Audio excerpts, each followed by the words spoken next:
alegria e satisfação que cumprimentamos aos nossos amigos e irmãos do portal Escola Dominical com a gloriosa paz de nosso Senhor e Salvador Jesus Cristo.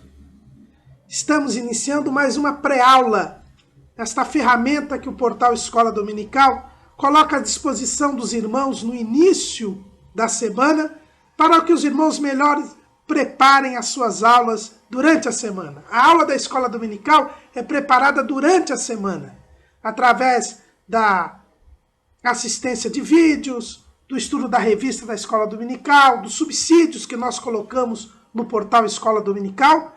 Mas não deixe de assistir a nossa aula no sábado à noite, às 19 horas, na Assembleia de Deus do Ministério do Belém, aqui em São Paulo, quando os irmãos concluem o estudo durante toda a semana.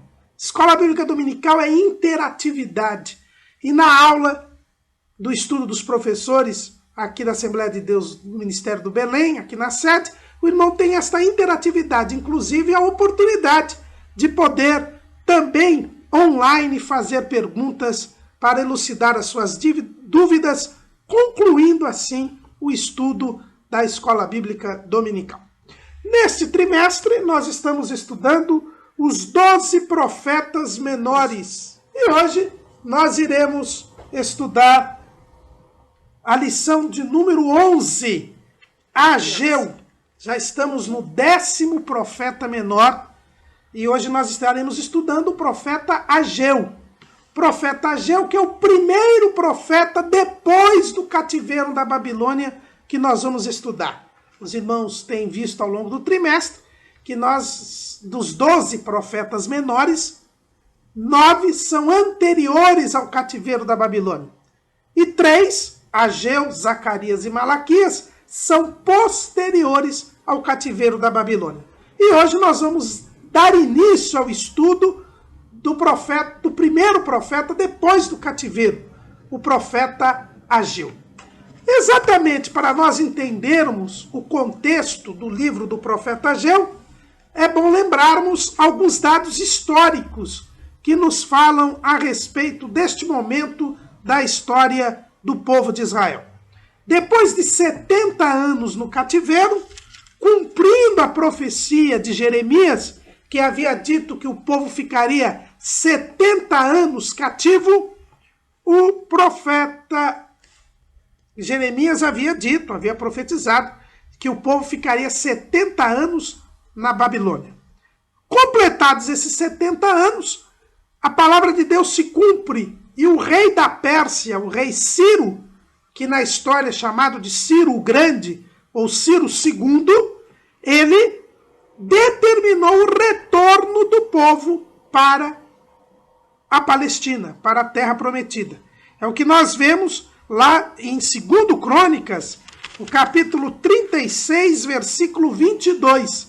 Assim está escrito: porém, no primeiro ano de Ciro, rei da Pérsia, para que se cumprisse a palavra do Senhor pela boca de Jeremias, despertou o Senhor o espírito de Ciro, rei da Pérsia, o qual fez passar pregão por todo o seu reino, como também por escrito, dizendo: assim diz Ciro, rei da Pérsia: o Senhor, Deus dos céus, me deu todos os reinos da terra e me encarregou de lhe edificar uma casa em Jerusalém, que está em Judá.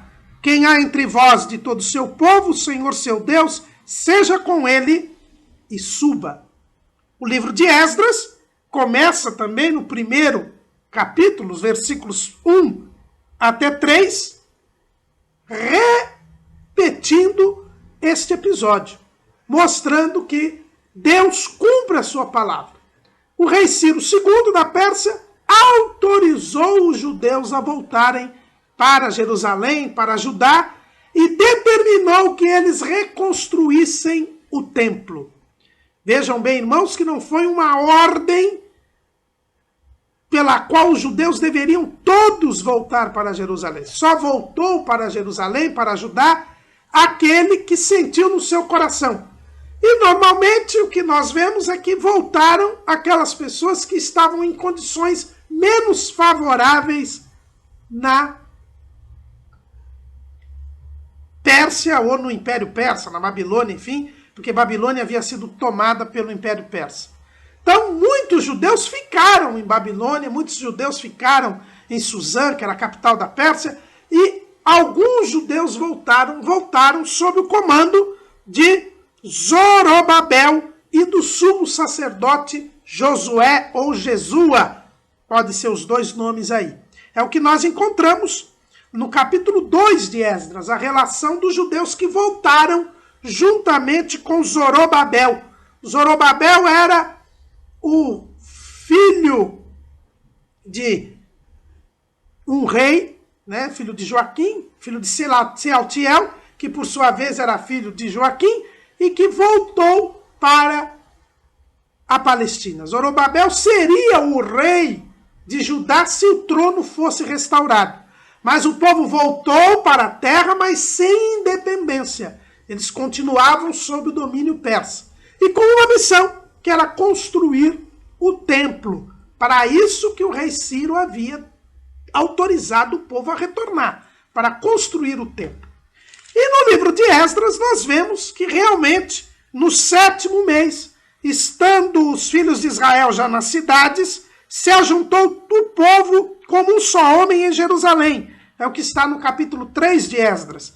E levantou-se Jesua, filho de Josadaque, e seus irmãos os sacerdotes, e Zorobabel, filho de Sealtiel e seus irmãos, e edificaram o altar do Deus de Israel, para oferecerem sobre ele holocaustos, como está escrito na lei de Moisés, o homem de Deus. Então, por ocasião da festa dos tabernáculos, no 7º mês, eles começaram a obra da reconstrução do templo de Jerusalém. Colocaram o altar, ofereceram os holocaustos ao Senhor, e depois, no 2º ano da vinda deles a Jerusalém, o que está escrito no capítulo 3, versículo 8 de Esdras, começaram Zorobabel e Jesua, filho de Josadaque, e os outros seus irmãos, os sacerdotes e os levitas, e todos os que vieram do cativeiro a Jerusalém, e constituíram levitas da idade de 20 anos e daí para cima, para que aviassem a obra da casa do Senhor. No versículo diz que foram lançados os alicerces do templo, ou seja, a pedra fundamental, os alicerces do templo para começar a construção, conforme a ordem do rei Ciro. Mas o que aconteceu? Quando os adversários de Judá e Benjamim viram que eles começavam a construir o templo do Senhor, no capítulo 4 de Esdras diz isto, e principalmente os samaritanos, né, que eram aqueles povos que haviam vindo ocupar a região que era do antigo reino do norte, que tinha Samaria como sua principal cidade, daí porque eles terem sido chamados de samaritanos, eles começaram a questionar a construção deste templo. E fizeram uma espécie de lobby.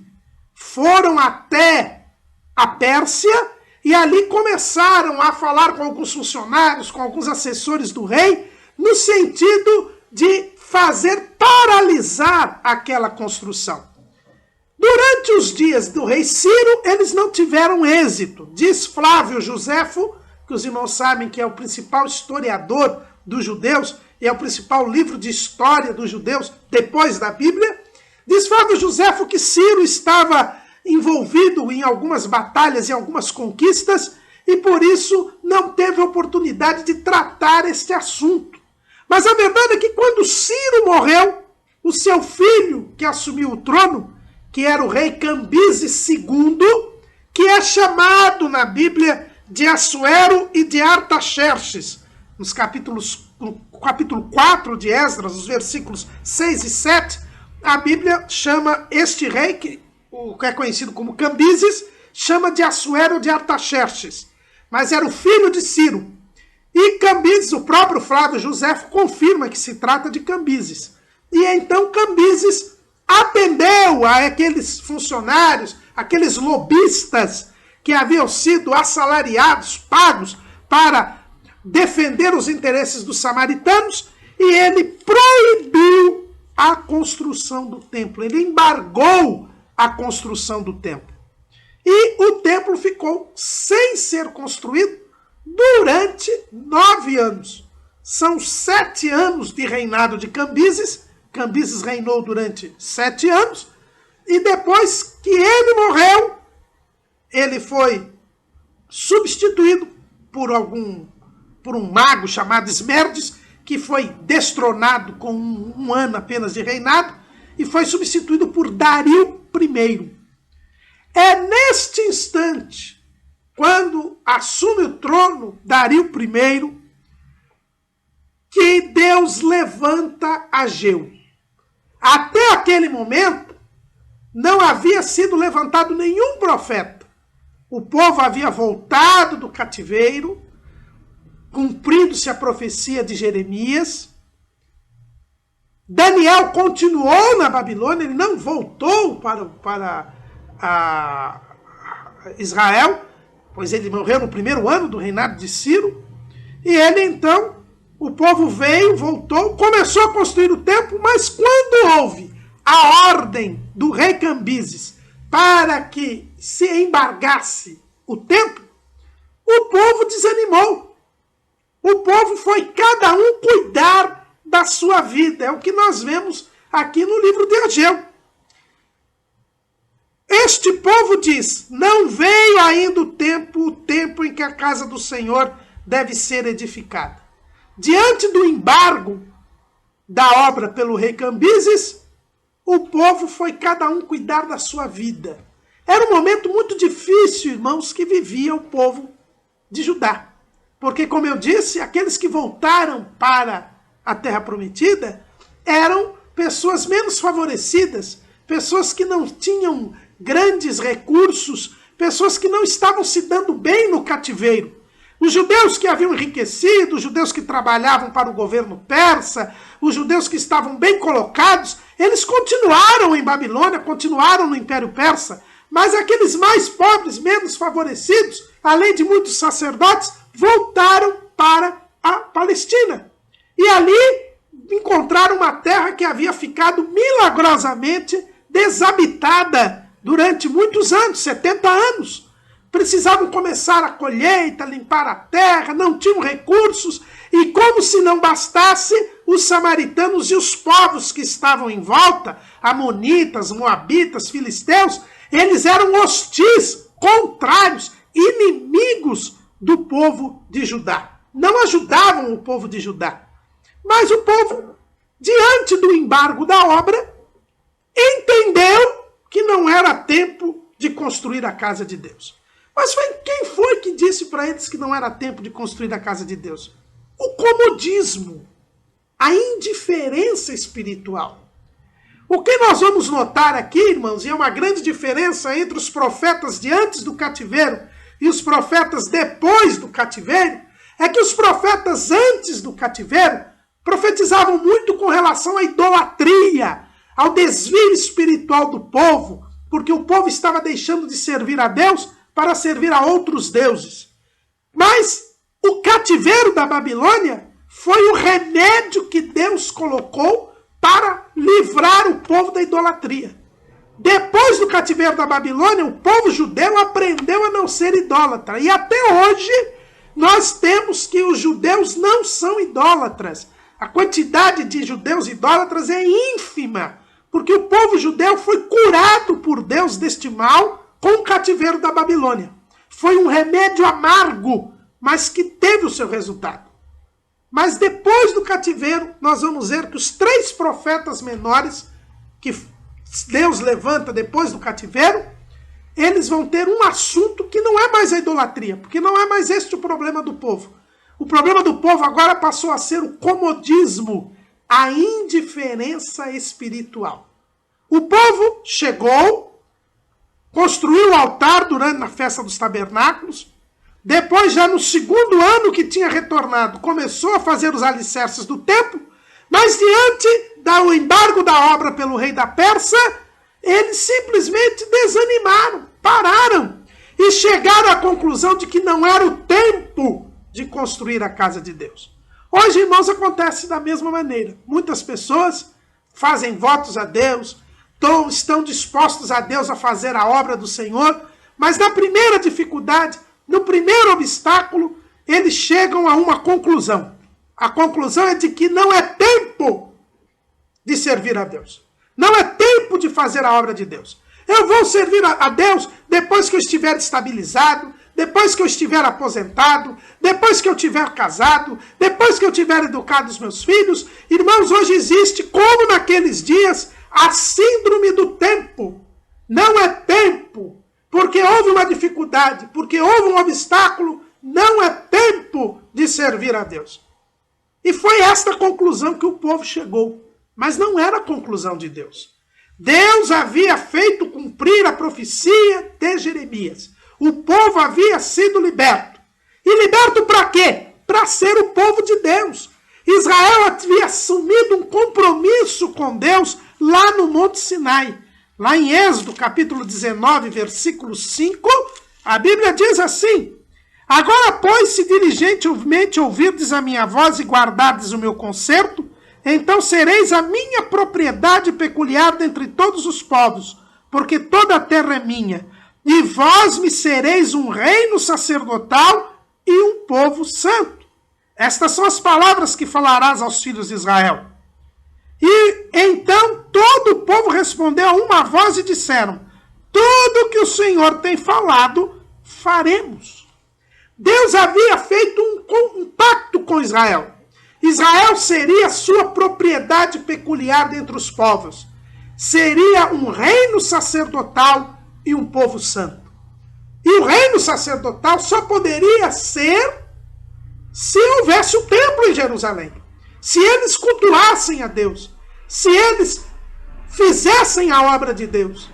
Mas quando Israel voltou do cativeiro e diante do obstáculo estabelecido pelo rei Cambises, eles simplesmente foram cuidar da sua vida como se eles fossem um povo igual aos outros. A razão de ser da existência de Israel, a razão de ser de Israel ocupar aquela terra, era para eles ser reino sacerdotal e povo santo. Eles eram propriedade peculiar de Deus dentre os povos. Eles deveriam divulgar o nome de Deus entre os povos. Eles deveriam intermediar Deus e a humanidade. Mas eles simplesmente abandonaram a reconstrução do templo. Foi cada um cuidar da sua vida. Irmãos, o que aquele povo fez nos dias de Ageu, muitos continuam a fazer nos dias de hoje. É por isso que o título da nossa lição é Ageu, o compromisso do povo da aliança. A antiga aliança, Israel. A nova aliança é a igreja. Nós assumimos um compromisso quando descemos as águas batismais de servir a Deus, de ser-lhe obediente, de lhe ser fiel até a morte. E Deus nos mandou pregar o evangelho a toda criatura. Deus nos mandou aperfeiçoar os santos. Por isso nós não podemos deixar a obra de Deus em segundo plano. Por isso a nossa vida só tem razão de ser se nós formos fazer a obra de Deus. Aquele povo disse: não chegou o tempo de edificar a casa de Deus. Como se Israel pudesse existir sem ser reino sacerdotal e povo santo. Será que eu e você não estamos agindo da mesma maneira? Cuidando da nossa vida, cuidando da nossa família, cuidando do nosso patrimônio, cuidando da nossa estabilidade econômico-financeira, cuidando de uma posição social, buscando a fama, esquecendo que a razão de ser, de estarmos no mundo, é sermos luz do mundo e sal da terra, é sermos a igreja de Deus que prega o evangelho a toda criatura? Irmãos, nós só estamos neste mundo para sermos reino sacerdotal, para sermos a nação santa, sacerdócio real, como diz o apóstolo Pedro. Geração eleita, para anunciar as virtudes daquele que nos tirou das trevas para a sua maravilhosa luz. Deixemos este comportamento de que não é tempo de servir a Deus, que ainda não chegou o tempo, de que terminou o meu tempo.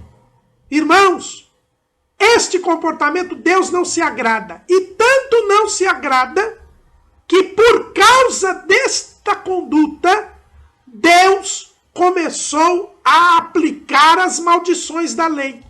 Quando nós abrimos a nossa Bíblia em Deuteronômio capítulo 28, Deus diz que se o povo não cumprisse a lei, ele seria amaldiçoado. E diz assim: será, porém, que se não deres ouvidos à voz do Senhor teu Deus, para não cuidares em fazer todos os seus mandamentos e os seus estatutos que hoje te ordeno, então sobre ti virão todas estas maldições e te alcançarão. É o versículo 15 do capítulo 28 de Deuteronômio. E veja bem o que o Senhor fala no versículo 23. E os teus céus que estão sobre a cabeça serão de bronze, e a terra que está debaixo de ti será de ferro. O Senhor por chuva da tua terra te dará pó e poeira, dos céus descerá sobre ti, até que pereças. O Senhor diz que atuaria na natureza, impedindo que eles tivessem colheitas, que eles tivessem alimento, porque eles eram desobedientes a Deus. Deus só daria o sustento a eles na terra que o Senhor lhes deu, se eles cumprissem o seu papel de ser reino sacerdotal e povo santo. E foi o que aconteceu. O povo começou a ter colheitas minguadas, começou a ter dificuldades econômico-financeiras, não tinha comida, não tinha vestimenta necessária. E eles continuavam alheios a isto, apesar das grandes dificuldades que tinham. E é por isso que Deus então levanta o profeta Ageu. Ageu foi levantado para que o povo não se corrompesse. Nós já lemos aqui no início do trimestre, mas vamos ler novamente, lá em Provérbios, capítulo 29, versículo 18. Não havendo profecia, o povo se corrompe, mas o que guarda a lei, esse é bem-aventurado. Um dos motivos pelos quais Deus levantava profetas era precisamente para que o povo não se corrompesse, para que o povo não se perdesse, para corrigir os rumos do povo. E é por isso que Deus levantou o profeta Ageu. Temos poucas informações a respeito de Ageu. Só sabemos que ele tinha vindo junto com o povo do cativeiro. E Ageu é levantado por Deus com o seguinte propósito, com o seguinte objetivo, de corrigir os rumos do povo. Deus levanta Ageu, e a Bíblia diz que Ageu se dirigiu a Zorobabel, que era o príncipe, e a Josué, Jesua, que era o sumo sacerdote. E ele diz assim para eles: olha, é para vós tempo de habitardes nas vossas casas estucadas, e esta casa há de ficar deserta? Ora, pois, assim diz o Senhor dos Exércitos: aplicai os vossos corações aos vossos caminhos. Semeais muito e recolheis pouco. Comeis, mas não vos fartais. Bebeis, mas não vos saciais. Vestivos, mas ninguém se aquece. E o que recebe salário num saco furado. Versículo 9. Olhastes para muito, mas eis que alcançastes pouco. E esse pouco, quando trouxestes para casa, eu lhe assoprei. Por que causa? Disse o Senhor dos Exércitos.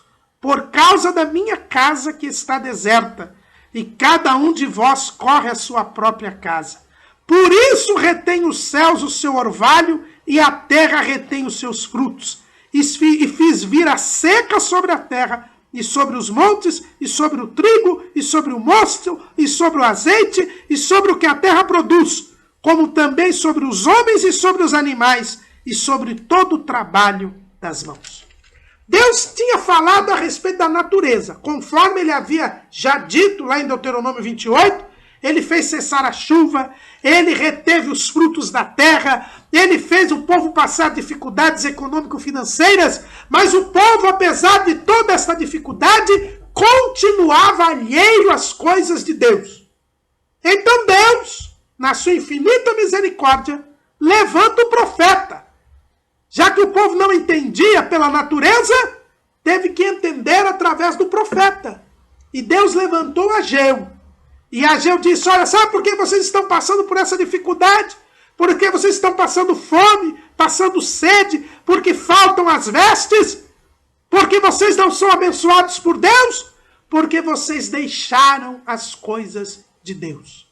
Porque vocês não estão cumprindo o seu papel de reino sacerdotal e povo santo. Por causa disto, Deus fechou os céus. Por isso, Deus deixou de abençoar. Porque vocês precisam voltar às coisas de Deus. Vocês estão indiferentes. Vocês estão deixando as coisas de Deus de lado. E isto não agrada a Deus. Isto é tão pecado quanto a idolatria que levou seus pais para o cativeiro. Meus irmãos, esta mensagem de Ageu é a mesma mensagem que Jesus deixou no Sermão do Monte. Quando abrimos as nossas Bíblias lá em Mateus capítulo 6, versículo 31, a Bíblia nos diz assim: não andeis, pois, inquietos, dizendo, que comeremos, ou o que beberemos, ou com que nos vestiremos? Porque todas estas coisas os gentios procuram. De certo, vosso Pai Celestial bem sabe que necessitais de todas estas coisas. Mas buscai primeiro o reino de Deus e a sua justiça, e todas estas coisas vos serão acrescentadas. O Senhor Jesus diz que na nova aliança o nosso compromisso é igual ao compromisso da antiga aliança. Na antiga aliança, Israel assumiu o compromisso de ser reino sacerdotal e povo santo. Na nova aliança, a igreja assume o compromisso de ser nação santa, sacerdócio real, geração eleita, para anunciar as virtudes daquele que nos chamou das trevas para a sua maravilhosa luz. Nós temos que buscar primeiro o reino de Deus e a sua justiça. O que tem prioridade nas nossas vidas são as coisas de Deus, as coisas de cima. O que prova que nós somos crentes é que nós buscamos primeiro a comunhão com Deus, fazer a vontade de Deus, crendo que o Senhor nos acrescentará tudo quanto é necessário para que nós vivamos neste mundo. Paulo, escrevendo aos Colossenses, no capítulo 3, no versículo 1, ele diz assim: portanto, se já ressuscitastes com Cristo, buscai as coisas que são de cima, onde Cristo está assentado à destra de Deus. Pensai nas coisas de cima e não nas que são da terra, porque já estáis mortos e a vossa vida está escondida com Cristo em Deus. Nós já morremos para o mundo, irmãos. Por isso nós não podemos buscar as coisas do mundo. Não estou dizendo que você não deve trabalhar, que você não deve estudar, que você não deve se casar. Nós estamos no mundo e devemos viver as coisas do mundo. Mas nós não devemos buscar com prioridade estas coisas. A nossa prioridade deve ser o reino de Deus e a sua justiça.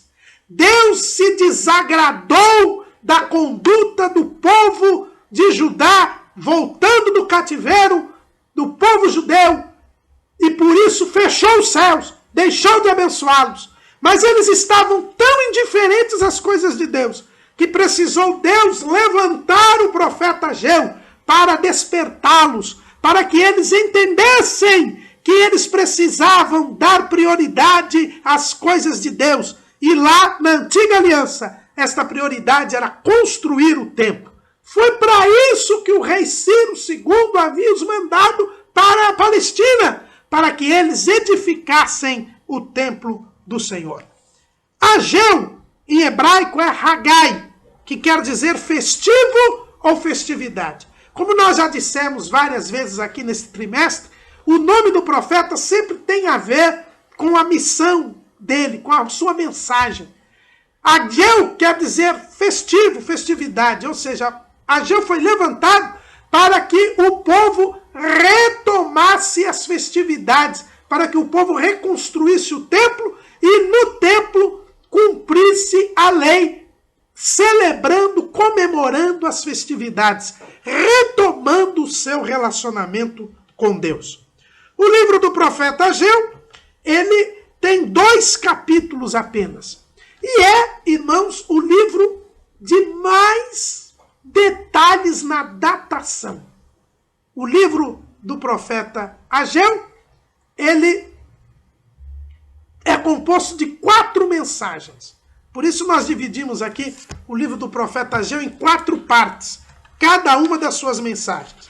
O nosso comentarista, ele divide o livro diferentemente, né? O setor de educação cristã da CPAD divide o livro diferentemente.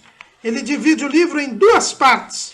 A primeira parte envolvendo a reconstrução do templo, que é o primeiro capítulo, e a segunda parte envolvendo o esplendor futuro do templo, que é o segundo capítulo. Nós preferimos dividir o livro de Ageu em 4 partes, porque o livro é formado de 4 mensagens que Ageu deu. Ageu tem um dos ministérios mais curtos do Antigo Testamento, se não o mais curto, porque ele começou a profetizar no ano 2º do rei Dario, no 6º mês, e terminou as suas profecias no mês 9º, no 24º dia. Ou seja, ele teve 3 meses de ministério. 3 meses. Nesses 3 meses, ele proferiu 4 mensagens. Esta foi a primeira mensagem, no primeiro dia do 6º mês do ano 2º do rei Dario. Ele data as suas mensagens, o que permite que nós coloquemos o livro de Ageu no ano 521 a.C. É o 2º ano do reinado do rei da Pérsia, Dario I, filhos de Estápis, por isso que ele também é chamado de Dario I Estáspis. Então, o rei Dario I começou a reinar em 520, se ele reinou no ano 2º, no ano 521, ele então reinou, que ano 522, ele então profetizou no 521 a.C.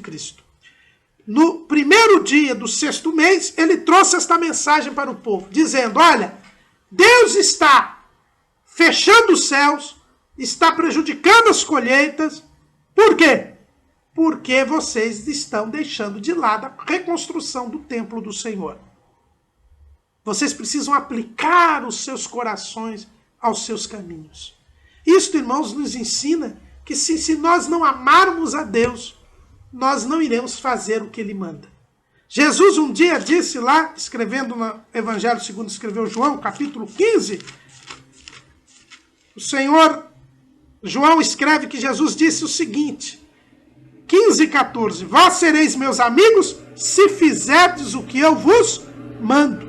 E no capítulo 14, versículo 23, está escrito, Jesus respondeu e disse-lhe, se alguém me ama, guardará a minha palavra. E meu Pai o amará, e viremos para ele, e faremos nele morada. Para amar a Deus, eu provo que eu amo a Deus se eu faço o que Ele manda, se eu guardo a sua palavra. Por que que aquele povo não estava reconstruindo o templo? Porque Cambises proibiu? Não. É porque eles não amavam a Deus. Eles estavam indiferentes, acomodados, preocupados única e exclusivamente com as suas vidas, esquecendo-se de que eram o povo santo, o reino sacerdotal, a propriedade peculiar de Deus entre os povos. Se eu e você amamos a Jesus, nós provamos fazendo o que Ele manda, cumprindo a sua palavra. É por isso que Ageu diz, olha, amem a Deus, apliquem os seus corações aos seus caminhos e façam a obra de Deus. E o que é bonito, irmãos, é que depois desta mensagem, Zorobabel, Josué e o povo ouviram, atenderam ao Senhor e resolveram reedificar o templo. A mensagem surtiu seu efeito. O povo se despertou. O povo se conscientizou que ele era o povo de Deus e que a sua razão de ser, a sua razão de existir, era fazer a vontade de Deus. E por isso, o povo atendeu, ouviu ao clamor do Senhor. É importantíssimo, irmãos, quando nós damos ouvido à palavra de Deus. É por isso que o salmista disse, hoje ouvides a sua voz, não endureçais os vossos corações. Não vamos fazer como o povo no deserto, que não quis ouvir a voz de Deus, que endureceu o seu coração e por isso não entraram na terra prometida. Se eu e você quisermos entrar no céu, precisamos ser atentos à voz do Senhor, ser obedientes à voz do Senhor, ser tementes ao Senhor. Zorobabel, o príncipe, Josué, o sumo sacerdote, e todo o povo, diante desta mensagem de Ageu, resolveram reconstruir o templo. E Deus, que conhece os corações, quando viu a disposição de dentro para fora do povo para retomar a reconstrução, complementou esta mensagem. Olha o que é dito no versículo 13 do capítulo 1 de Ageu. Então Ageu, o embaixador do Senhor, falou ao povo, conforme a mensagem do Senhor, dizendo: eu sou convosco, diz o Senhor. Quando eu e você nos dispomos a fazer o que Deus manda, Deus garante estar conosco. Jesus repetiu esta mesma promessa que Ageu deu para o povo. Quando nós lemos lá em Mateus 28 e 20, Jesus nos deixou esta convicção: ensinando-os a guardar todas as coisas que eu vos tenho mandado, e eis que eu estou convosco todos os dias, até a consumação dos séculos. Amém.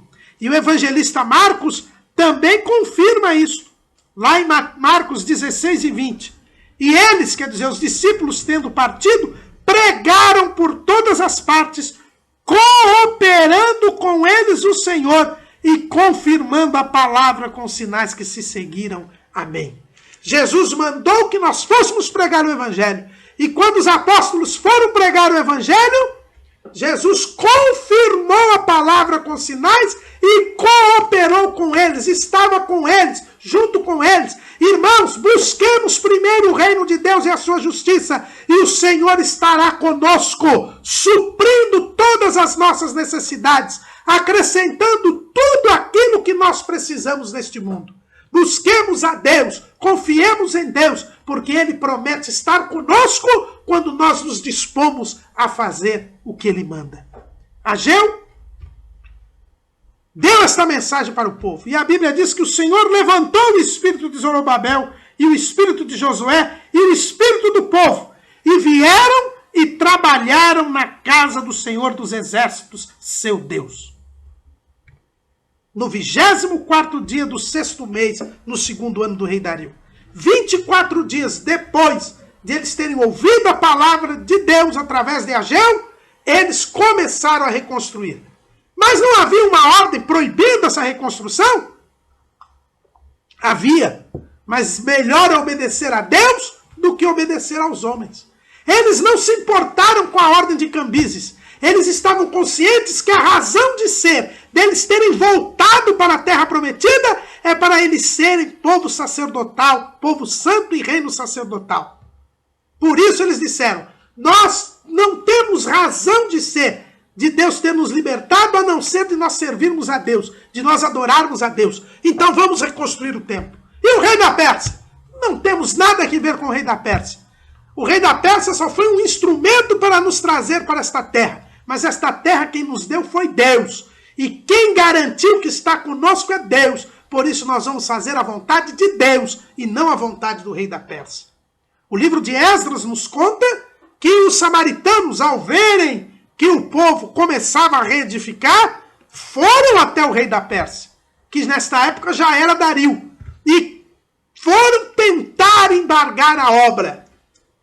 Primeiro eles foram até onde estava o povo, lá na Palestina, para saber por que eles estavam construindo. E eles disseram: nós estamos construindo porque Deus nos mandou, e o rei que nos mandou de volta para cá, o rei Ciro, mandou que nós construíssemos. E aí então os samaritanos foram até o rei Dario. E Dario mandou levantar a documentação, descobriu o decreto de Ciro, e não só não proibiu a construção, como ainda mandou que os samaritanos dessem os recursos necessários para que a construção se findasse. Deus honrou a fé daquele povo, Deus realmente estava com aquele povo, e o templo foi reconstruído. Porque quando nós estamos fazendo a vontade de Deus, Deus honra aqueles que o honram, e por isso, irmãos, façamos a obra de Deus, busquemos o reino de Deus e a sua justiça, e o Senhor nos dará a vitória, porque as portas do inferno não podem prevalecer contra a igreja. Quando o povo recomeça a reconstrução do templo, nós vemos então a segunda mensagem para o povo. A segunda mensagem foi dada no 7º mês, no 21º dia do 7º mês. Ou seja, quase um mês depois de se recomeçar a reconstrução, Deus dá uma nova mensagem para Ageu. E por que Deus deu, 26 dias depois do reinício da reconstrução do templo, uma nova mensagem para Ageu? E aqui no livro de Ageu, irmãos, nós notamos que Deus conhece os corações. Quando o povo decidiu, no interior do seu coração, a reconstruir o templo, Deus complementou a primeira mensagem, dizendo que estava com eles, mostrando que conhecia o que havia no coração do povo. Já na primeira mensagem, quando ele disse aplicai os vossos corações aos vossos caminhos, Deus já sabia que era a falta de amor que levava o povo a não reconstruir o templo. Agora, Deus mais uma vez toma a iniciativa de impedir um obstáculo. Por que Deus fez Ageu fazer uma nova mensagem, tendo em vista que o templo já estava sendo reconstruído? Vamos ver o teor desta mensagem. Fala agora a Zorobabel, filho de Sealtiel, príncipe de Judá, e a Josué, filho de Josadac, sumo sacerdote, e ao resto do povo, dizendo: quem há entre vós que, tendo ficado, viu esta casa na sua primeira glória? E como a vedes agora? Não é esta como nada em vossos olhos, comparada com aquela? Ora, pois, esforça-te, Zorobabel, diz o Senhor, e esforça-te, Josué, filho de Josadac, sumo sacerdote, e esforçai-vos todo o povo da terra, diz o Senhor, e trabalhai, porque eu sou convosco, diz o Senhor dos exércitos. Porque, versículo 6, assim diz o Senhor dos exércitos, ainda uma vez daqui a pouco, e farei tremer os céus e a terra, e o mar e a terra seca, e farei tremer todas as nações, e virá o desejado de todas as nações, e encherei esta casa da minha glória, diz o Senhor dos exércitos. Minha pátria e meu ouro, diz o Senhor dos exércitos. A glória desta última casa será maior que a da primeira, diz o Senhor dos exércitos. E neste lugar darei a paz, diz o Senhor dos exércitos. Por que Deus levantou Ageu para avisar para o povo que a glória daquela segunda casa, do segundo templo, seria maior que a glória do primeiro? É porque, irmãos, no momento em que o povo construía, voltou a haver uma dubiedade no meio do povo. Quando nós abrimos a Bíblia lá no livro de Esdras, no capítulo 3, quando foram lançados os alicerces do templo, houve um sentimento dúbio no meio do povo. Vamos ler lá? Esdras capítulo 3, versículo 10. Quando, pois, os edificadores lançaram os alicerces do templo do Senhor, então apresentaram-se os sacerdotes já revestidos e com trombetas, e os levitas, filho de Asaf, com saltérios, para louvarem ao Senhor, conforme a instituição de Davi, rei de Israel. E cantavam a reveses, louvando e celebrando ao Senhor, porque é bom, porque a sua benignidade dura para sempre sobre Israel. E todo o povo jubilou com grande júbilo quando louvaram ao Senhor pela fundação da casa do Senhor. Porém, muitos dos sacerdotes e levitas e chefes dos pais, já velhos, que viram a primeira casa sobre o seu fundamento, vendo perante os seus olhos esta casa, choraram em altas vozes, mas muitos levantaram as vozes com júbilo e com alegria, de maneira que não discerniu o povo as vozes de alegria das vozes do choro do povo, porque o povo jubilava com tão grande júbilo que as vozes se ouviam de muito longe. Então os irmãos percebem que quando foram lançados os alicerces do templo, antes do embargo de Cambises, os mais velhos começaram a chorar. Por quê? Porque aquela construção seria muito mais modesta do que o templo de Salomão. O primeiro templo que foi construído por Salomão foi uma das maravilhas do mundo antigo. Era um templo rico, com muito ouro, com muita prata. E a segunda construção, como as condições econômicas eram precárias, eram construções mais simples. Era uma construção mais modesta. E os mais velhos, quando começaram a ver a construção, já nos alicerces, começaram a chorar, a pensar antigamente, dizendo, nós somos mais pobres, olha, o templo vai ser menos bonito, menos belo, menos suntuoso. Mas, quando agora começou a construção, começou esse novo sentimento. Os mais velhos lamentando, querendo voltar ao passado. E os mais novos, que não tinham visto outro templo, felizes porque teriam um templo. Foi por isso que Deus levantou Ageu com essa segunda mensagem. Porque Deus não pode haver divisão no meio do povo. Deus só opera na união, na unidade de propósitos. O Salmo 133, ele é bem claro. Ó, quão bom e quão suave é que os irmãos vivam em união. Porque ali o Senhor ordena a bênção e a vida para sempre. Os mais velhos estavam começando a lamentar, a questionar, a murmurar. E Deus então levantou o profeta Ageu para que isto não atrapalhasse a construção. Porque Deus só ordena a bênção quando há união. Irmãos, o saudosismo, ficar preso ao passado, não é algo bom. Em Eclesiastes, no capítulo 7, se não me engano, vamos ver aqui, Eclesiastes, capítulo 7, é dito, no versículo 10, nunca digas, porque foram os dias passados melhores do que estes, porque nunca com sabedoria isto perguntarias. Os mais velhos estavam ainda pensando na riqueza do templo de Salomão, no ouro, na prata, no luxo, na suntuosidade. E quando viram aquele templo mais modesto, mais simples, menos suntuoso, começaram a lamentar. Mas Deus não se agrada do saudosismo. Irmãos, é normal nos dias que nós vivemos hoje, dias de apostasia, dias de aumento do pecado, dias de escândalo, é normal que os mais antigos se lembrem do passado, onde havia mais fervor espiritual, onde havia mais operação de Deus, mais milagre, e fiquem presos ao passado. É bom lembrarmos das coisas passadas, mas nós não podemos viver do passado. O passado já tinha acontecido, o templo de Salomão tinha sido destruído. Não adiantava o luxo, o ouro e a prata daquele templo, porque o povo havia se desviado.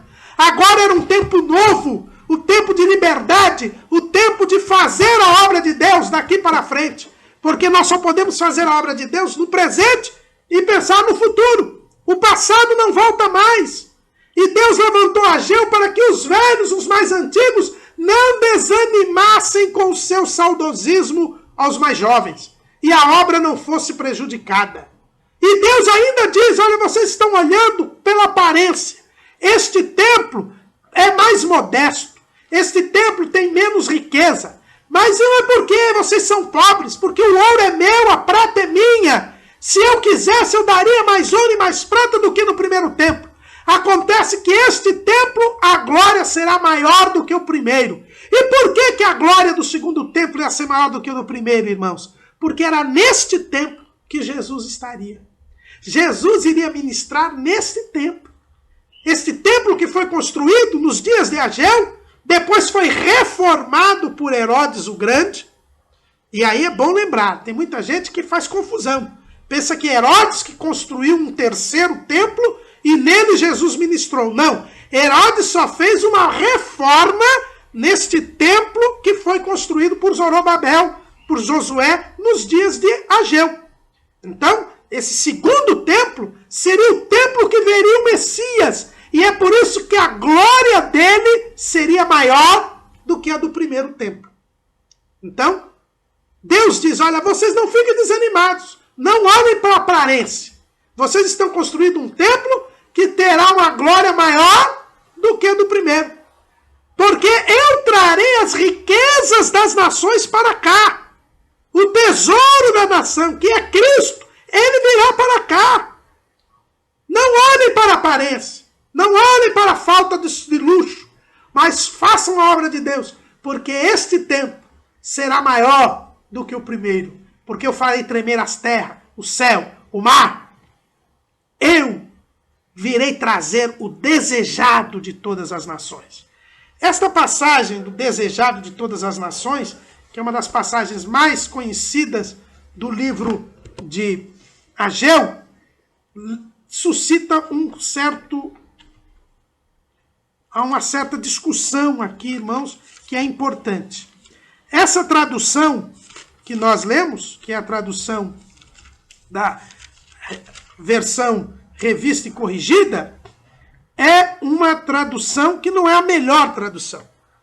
Realmente, a melhor tradução que nós vemos na Nova Versão Internacional, que nós vemos na Bíblia de Jerusalém, é: e trará para cá as riquezas de todas as nações. Esse virá o desejado de todas as nações foi como Jerônimo, que traduziu a Bíblia para o latim, entendeu ali uma referência ao Messias e traduziu desta maneira. Então, a melhor tradução aqui é: e trará para cá as riquezas de todas as nações. Ageu vai falar do Messias, mas não nesta mensagem. Mas a glória da segunda casa seria maior que a da primeira, porque é nesta casa que Jesus ministraria.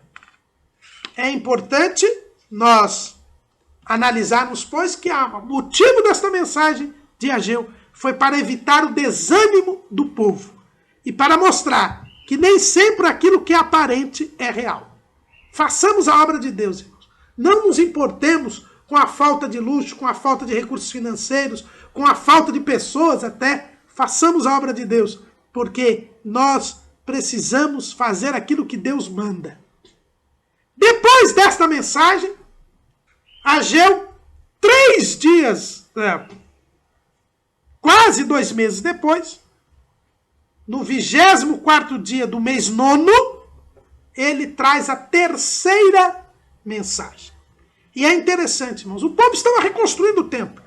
O povo estava animado.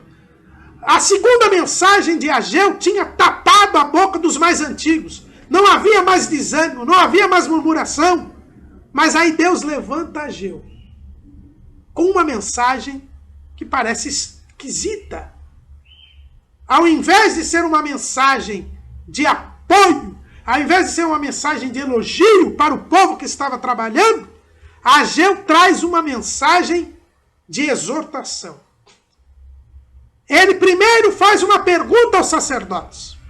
Ele pergunta aos sacerdotes: olha, se vocês estão com algo santo na aba do vestido, algo santificado, e este algo encosta em alguma coisa, esta coisa que foi encostada, ou este alguém que foi encostado pelo algo santo, ele se torna santo? E os sacerdotes disseram: não. Algo santificado que encosta em alguma coisa não torna esta alguma coisa ou este alguém santificado. Aí Ageu faz uma outra pergunta: e se algo santo, algo imundo, tocar alguém ou alguma coisa? Este alguém ou alguma coisa fica imunda? E aí os sacerdotes falaram: fica imunda. Se alguma coisa imunda tocar alguém ou alguma coisa, esta coisa fica imunda.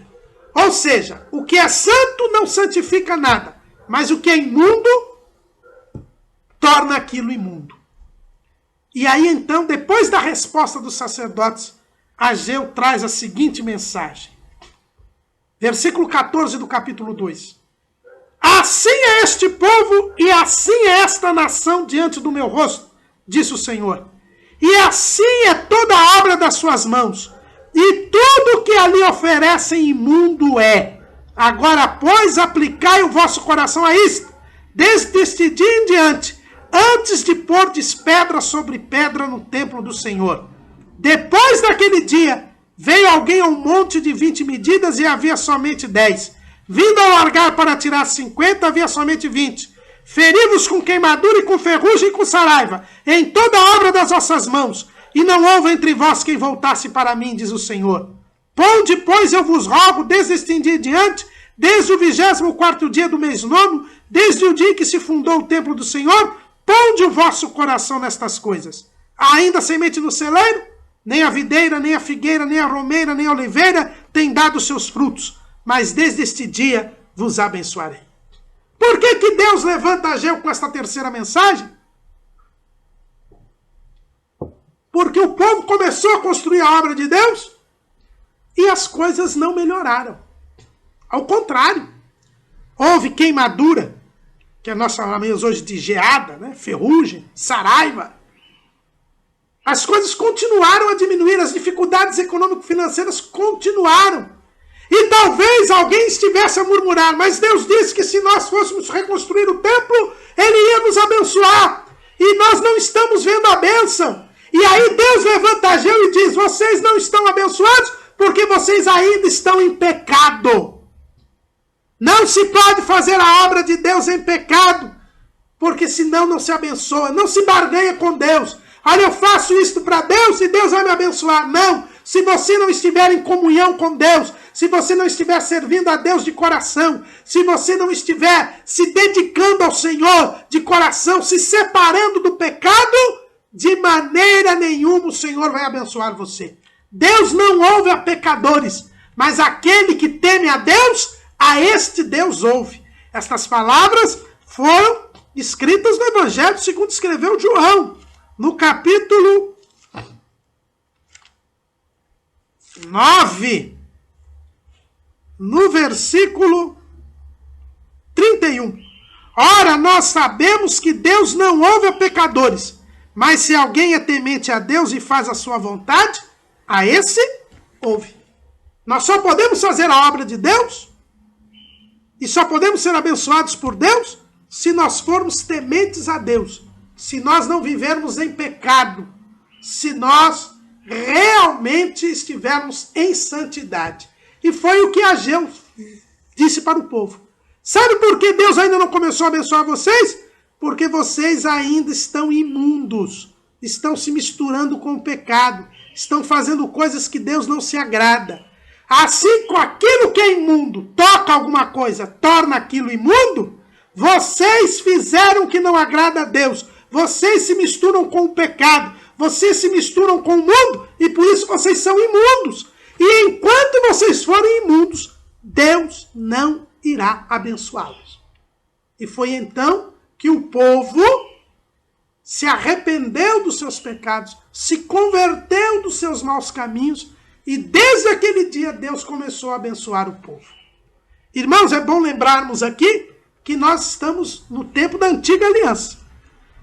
Deus começou a dar prosperidade material ao povo depois que ele se converteu dos seus pecados, porque esta era a regra da lei. Deus tinha dado dificuldades econômico-financeiras ao povo de Judá, porque eles não estavam observando a lei. Não é o que vale hoje na graça. Muitas pessoas usam o livro de Ageu para dizer que se você for fiel a Deus, Deus vai te enricar. Foi o que aconteceu lá. Mas era o povo de Israel, porque eles estavam na terra prometida, porque era a aliança que Deus tinha firmado com eles. Não é a nova aliança. A nova aliança é no sangue de Jesus. Nós temos que ser lavados e remidos no sangue de Jesus para entrar no céu. A nossa prosperidade é a entrada no céu e não ter bens materiais. Então, não confundamos isso. O contexto da profecia de Ageu, Deus reteve a colheita, reteve os frutos da terra para que eles buscassem a Deus. E no momento em que eles se converteram dos seus caminhos e buscaram a Deus e começaram a reconstruir o templo, Deus trouxe de volta o sustento na terra que ele havia dado. A igreja não tem uma terra dada por Deus aqui. Aqui não é o nosso descanso. A nossa cidade está nos céus. Por isso não existe essa reciprocidade entre santidade e prosperidade material, como havia no povo judeu. E aí vem então a última mensagem do profeta Ageu, que foi dado neste mesmo dia 24 do mês 9 do ano 2º de Dario. Deus levanta Ageu para trazer uma mensagem específica ao príncipe Zorobabel. Como eu disse para os irmãos, Zorobabel deveria ser o rei de Judá. Ele era o descendente de Davi. se o trono tivesse sido restabelecido, ele seria o rei. E Deus trouxe uma mensagem a Zorobabel. Por quê? Porque também conhecia o coração de Zorobabel. Zorobabel certamente se lembrou da dedicação do primeiro templo. Na dedicação do primeiro templo, Deus disse a Davi, quando ele quis construir o templo, que ele não iria construir o templo. Quem iria construir o templo seria o seu filho. E Deus disse que não faltaria varão sobre o trono de Judá. Deus disse que a casa de Davi reinaria eternamente. Quando Salomão dedicou o templo, os irmãos veem isso lá em 2 Reis, veem isso lá em 1 Reis e em 2 Crônicas. Salomão, no início da sua oração, relembra ao Senhor da sua promessa de que não faltaria varão sobre o trono de Israel da casa de Davi. E Zorobabel reconstruindo o templo, um templo mais modesto do que o primeiro que ele não tinha conhecido. Mas ele certamente indagou. O templo está sendo reconstruído, mas e a promessa da realeza da casa de Davi? Eu sou aqui um príncipe, um governador. O reino não foi restabelecido. Nós estamos sob o domínio dos persas. E o templo está sendo reconstruído. Onde está, Senhor, a promessa da realeza da casa de Davi, que está ligada à própria existência do templo? E é por isso que Deus levanta Ageu para trazer a seguinte mensagem a Zorobabel. Ele repete aquela segunda mensagem. Farei tremer os céus e a terra, derrubarei o trono dos reinos, destruirei a força dos reinos das nações, destruirei o carro e os que nele se assentam, e os cavalos e os que andam montados neles cairão, cada um pela espada do seu irmão. Naquele dia, diz o Senhor dos Exércitos, te tomarei, ó Zorobabel, filho de Sealtiel, servo meu, diz o Senhor, e te farei como um anel de selar, porque te escolhi, diz o Senhor dos Exércitos. O Senhor traz a Zorobabel a seguinte mensagem. Zorobabel, você é meu escolhido. Você é descendente de Davi. Através de você, eu continuo com o meu compromisso da realeza eterna de Judá.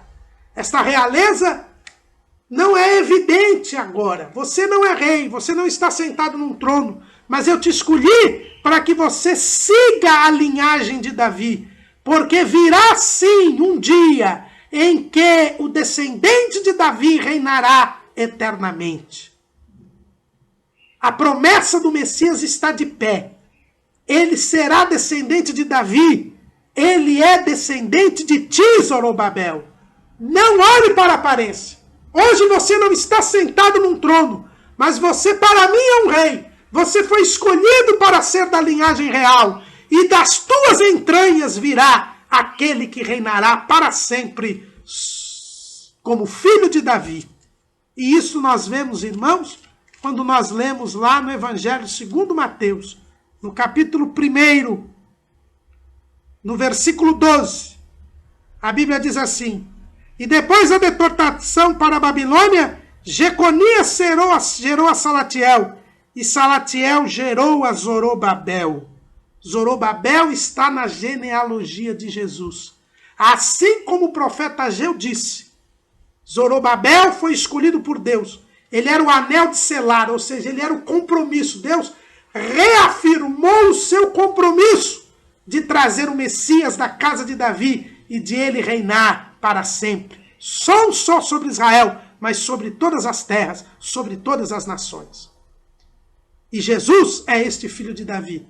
Jesus é esse descendente de Zorobabel, que reinará para sempre, a começar de Israel e sobre a terra no milênio e depois no estado eterno.